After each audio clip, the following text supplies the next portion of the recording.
দেবতাখুম, যাকে বলা হয় খুমের স্বর্গরাজ্য। দেবতাখুম যেমনই সুন্দর তেমনই ভয়ঙ্কর। শুনশান নীরবতায় ঘেরা খুমের দুদিকে বেড়ে ওঠা দানবাকৃতির পাহাড় নিমিষেই আপনার মন জয় করে নিবে।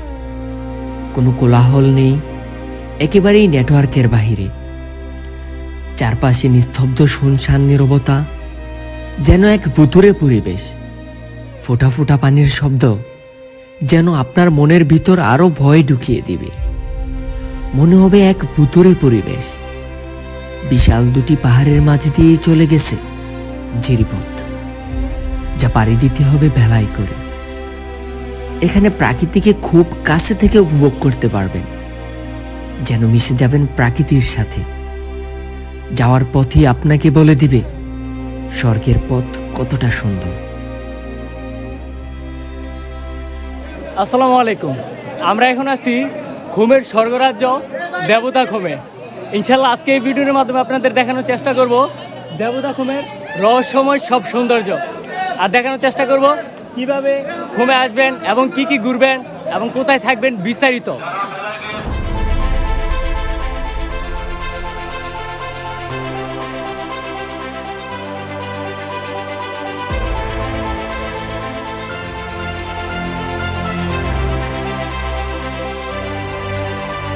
দেবতাখুম। আমাদের এবারের দেবতাখুমের যাত্রা শুরু হচ্ছে কমলাপুর রেল স্টেশন থেকে। জেনে রাখা ভালো, ঢাকা থেকে বান্দরবনের সরাসরি কোনো ট্রেন না থাকায় প্রথমে আমরা চলে যাচ্ছি চট্টগ্রাম।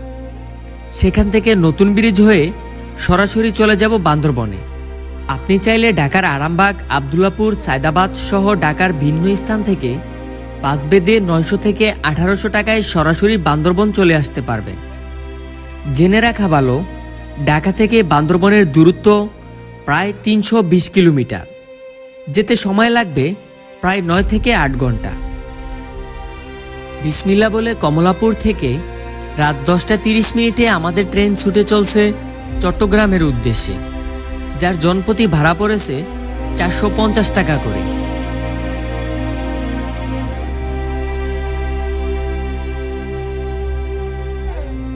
এখন বাসটা আছে 4:48। আমরা এসে পড়ছি চট্টগ্রাম রেল স্টেশনে। একদম সাথে আছে এই যে একটা, ওই যে আরেকটা। চট্টগ্রাম রেল স্টেশন থেকে 100 টাকায় সিএনজি ভাড়া করে আমরা চলে যাচ্ছি নতুন ব্রিজে।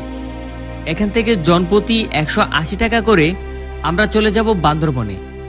জেনে রাখা ভালো, চট্টগ্রাম থেকে বান্দরবনের দূরত্ব প্রায় 73 কিলোমিটার।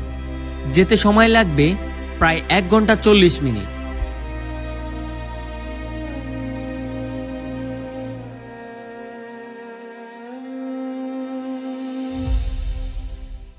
শুভ সকাল বান্দরবন। এখন বাসটা হইতেছে 8:48।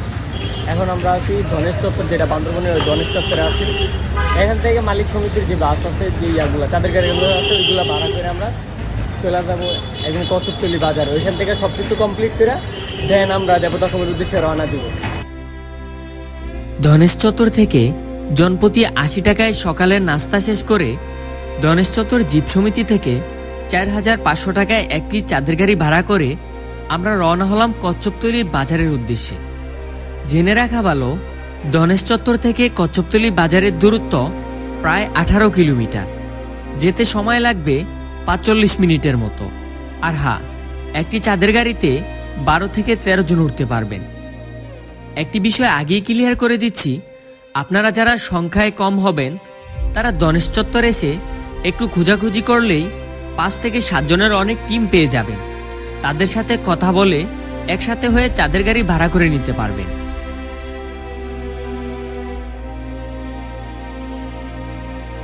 আঁকাবাঁকা পাহাড়ি পথ ধরে সকাল 9:50 নাগাদ আমরা চলে আসলাম কচ্ছপতলি বাজারে।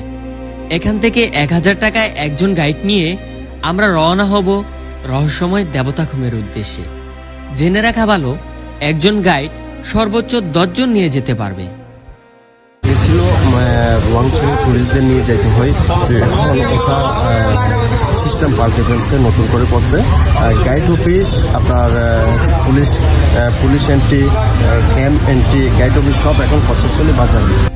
যাই হোক, আগে সব কিছু ভেরিফিকেশন ও পারমিশন নেওয়ার জন্য রোয়াংছড়ি থানায় যেতে হতো, কিন্তু বর্তমানে পর্যটনদের সুবিধার্থে সব কিছু কচ্ছপতলী বাজারেই কমপ্লিট করা যাচ্ছে। কচ্ছপতলী আর্মি ক্যাম্পে আপনার 2 কপি এনআইডি কার্ড জমা দিতে হবে। যাদের এনআইডি কার্ড নেই তারা তাদের 2 কপি জন্ম নিবন্ধন জমা দিতে হবে। আপনারা চাইলে কচ্ছপতলী বাজারেই জোহরের খাবার অর্ডার করে যেতে পারেন, তবে আমার রিকমেন্ডেশন থাকবে গণেশ চত্বরে পৌঁছে জোহরের খাবার শেষ করার। কচ্ছপতলী বাজার থেকে 1 কিলোমিটারের একটা নতুন রাস্তা রয়েছে, যেখান থেকে খুমে পৌঁছাইতে সময় লাগবে 10 থেকে 15 মিনিট। চাইলে আমাদের মতো আপনারাও নতুন রাস্তা ধরে আসতে পারেন, তবে সেক্ষেত্রে নির্ধারিত ভাড়ার সাথে 1 থেকে 200 টাকা অ্যাড হতে পারে। অথবা আপনারা চাইলে কচ্ছপতলী বাজার থেকেই ট্রেকিং শুরু করতে পারেন, সেক্ষেত্রে খুমে পৌঁছাইতে সময় লাগবে 50 মিনিটের মতো। নতুন রাস্তা থেকে পাহাড়ি জিরিপথ ধরে আমরা চললাম খুমের উদ্দেশ্যে।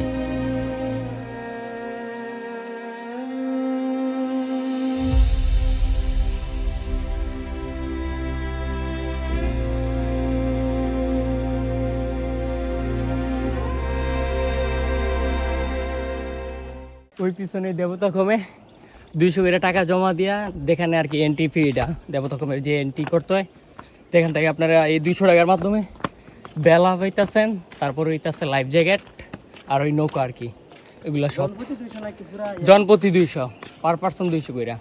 আর এইটাছে ভিউ,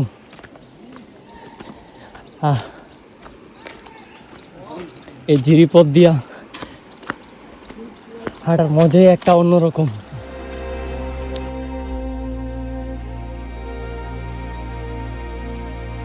এখান থেকে নৌকা করে চলে যাব ওপারে।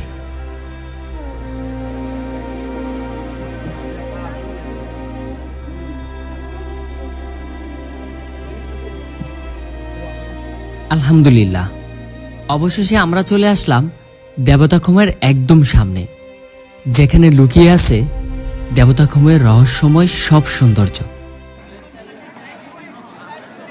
জুতা দেন এর কারণ হইতেছে যে অনেকে বলে যে দেবতাখুম আসলে নাকি এই ট্রেকিং করার জুতা লাগে। ভাই, এমন কোনো ট্রেকিং এর জায়গা নাই যে জায়গায় আপনার জুতা চেঞ্জ করা লাগবে। আপনি রেগুলার যে জুতা পরেন ওই জুতাই পরে আইসা পরেন, একদম আরামসে আইসা পড়তে পারবেন। ভাই, 1 বছর পরে, বিগত 1 বছর পরে দেবতাখুম খুলছে। দেবতাখুমের এই ভিউ দেখেন, এই ভিউ দেখলে আর কিছু দরকার নাই।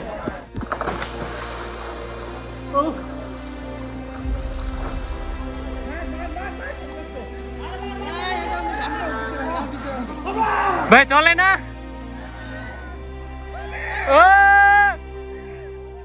ভাই এই খুমের সৌন্দর্য যদি খুমের ভিতরে না আসেন তাইলে এই সৌন্দর্যের কোনো উপভোগ নাই।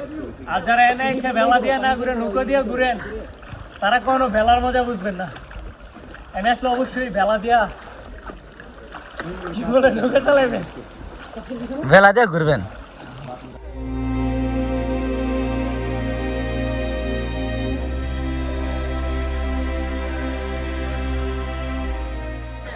একদম দেবতাখুম শেষ প্রান্তে।